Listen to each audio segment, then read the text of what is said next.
میں کتنا بولوں؟ یہ ہماری مردہ قوم سننا ہی نہیں چاہتی ہے، نہ ہی سننا پسند کرتی ہے۔ انہیں تو بس اپنی زندگی سے مطلب ہے اور اپنے عیش و آرام سے مطلب ہے۔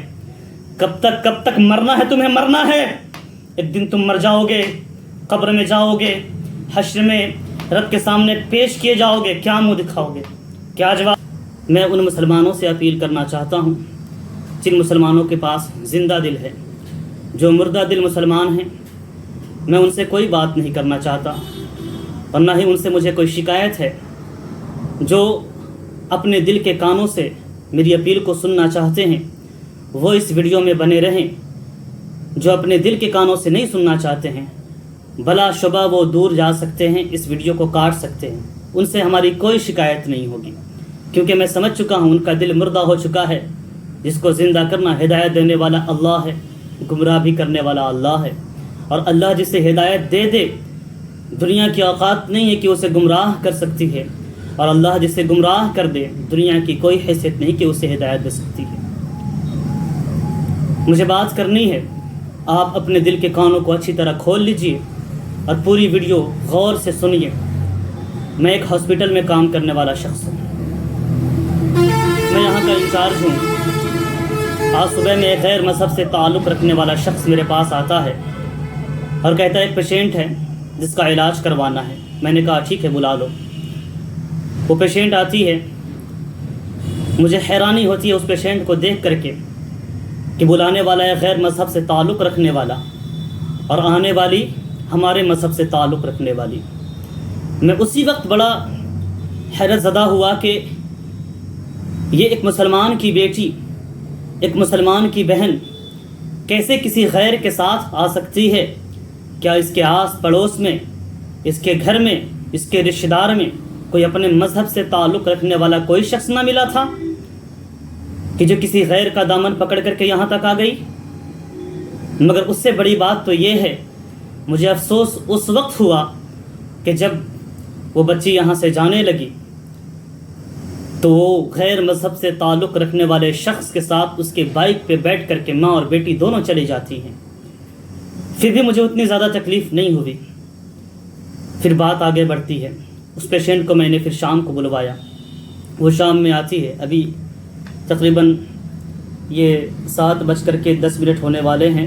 میں اس وقت ویڈیو اپلوڈ کر رہا ہوں، جس وقت میں آپ سے باتیں کر رہا ہوں، ابھی سے 2 گھنٹہ قریب پہلے تقریباً 5 بجے وہ بچی اور ماں دونوں آتی ہیں۔ ان کا ڈاکٹر کے پاس دکھا دیا جاتا ہے، پرچی ملتی ہے دوا کی۔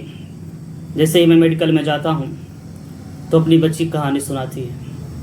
میں نے پہلے اس سے پوچھا کہ آخر وہ شخص سے کیا رشتہ ہے آپ کا؟ تو کہنے لگی بھیا ہماری کہانی سنو گے تو رات گزر جائے گی میری، ہماری کہانی ختم نہیں ہوگی۔ میں نے پوچھا کیا آپ کا کوئی بھائی ہے؟ اس نے کہا ہاں بھائی ہے مگر نالائق ہے، 2 اس نے شادیاں کر لی ہیں، وہ گھر میں پیسہ نہیں دیتا ہے۔ میں نے کہا ٹھیک ہے آپ کے والد ہیں؟ اس نے کہا والد ہیں۔ میں نے کہا وہ کیا کرتے ہیں؟ اس نے کہا ابھی وہ کچھ نہیں کرتے، اس وجہ سے کہ ان کا ایکسیڈنٹ ہو چکا ہے۔ میں نے پوچھا کہ کیسے ان کا خرچ وغیرہ چل رہا ہے؟ اس نے کہا کہ کوئی خرچ وغیرہ نہیں، کیسے ابا چلاتے ہیں مجھے کوئی پتہ نہیں ہے۔ اسی بات کے دوران ایک اور آشش نام کے لڑکے کا کال آتا ہے۔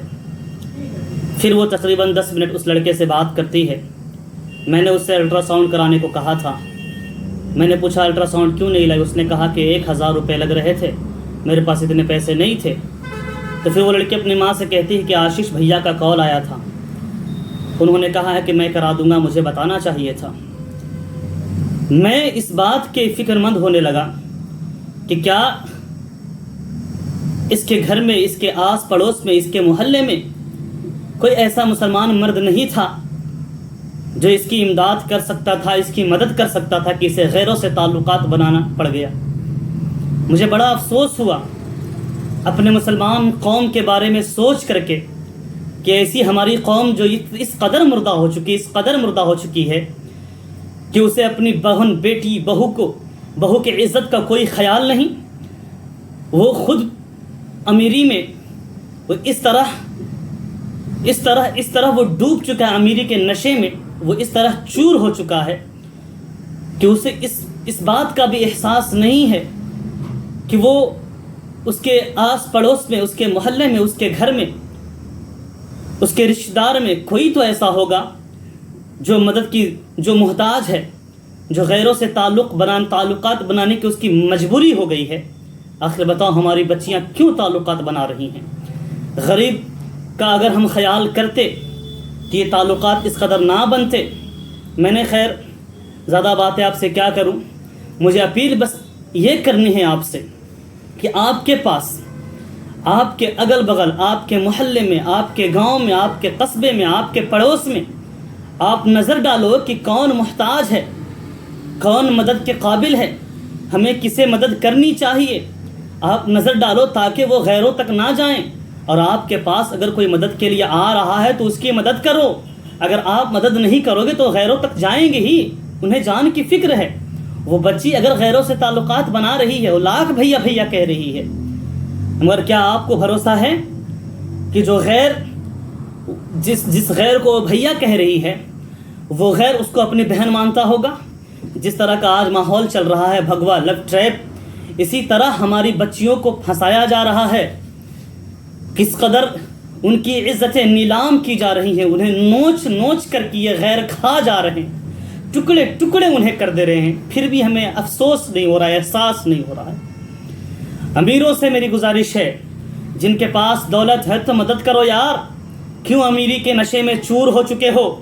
کل میدان محشر میں جا کر کے تجھے بھی جواب دینا پڑے گا۔ کیا بولو گے جا کر کے؟ کیا کہو گے؟ رب کو کیا منہ دکھاؤ گے تم؟ منہ دکھانے کے قابل رہو گے تب تو منہ دکھاؤ گے، نہیں۔ غریبوں کی مدد کرو، نظر ڈالو چاروں طرف، ڈالو کیا ہو رہا ہے یہ سب۔ میں نے اپنی نگاہوں سے دیکھا ہے، جب سے میں دیکھا ہوں میرا دل رو رہا ہے، دل رو رہا ہے۔ خیر میں نے اس کے بارے میں بات کر لی ہے، میں نے مجھ سے جتنا بن پڑا میں نے کر دیا اس کے لیے، اور انشاءاللہ آگے بھی میں کروں گا۔ اور میں نے لوگوں سے باتیں بھی کی ہیں، چونکہ میں یہاں پہ نیا ہوں، مجھے پتہ نہیں ہے کون کہاں کا ہے۔ میں نے اس کے سارا ڈیٹیل نکالنے کے لیے لوگوں تک خبر پہنچا دی ہے۔ آپ سے گزارش ہے آپ بھی آس پڑوس میں دیکھو اور اپنی بچیوں کا خیال کرو، اور بھائیوں اپنی بہنوں کا، اپنی ماں کا خیال کرو۔ کیوں بیوی کے نشے میں اس طرح چور ہو چکے ہو کہ اپنی ماں بہنوں کا بھی خیال نہیں ہے تمہیں؟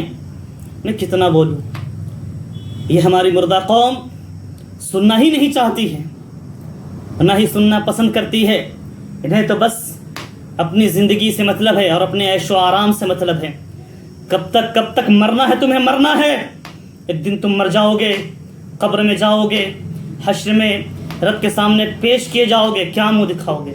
کیا جواب دو گے کہ تمہاری قوم کی بچیاں، تمہارے پاس پیسے تھے مگر تم نے اپنی بہنوں کی، اپنی بیٹیوں کی خبر نہ لی، غیروں کے پاس جا کر چلی خبر۔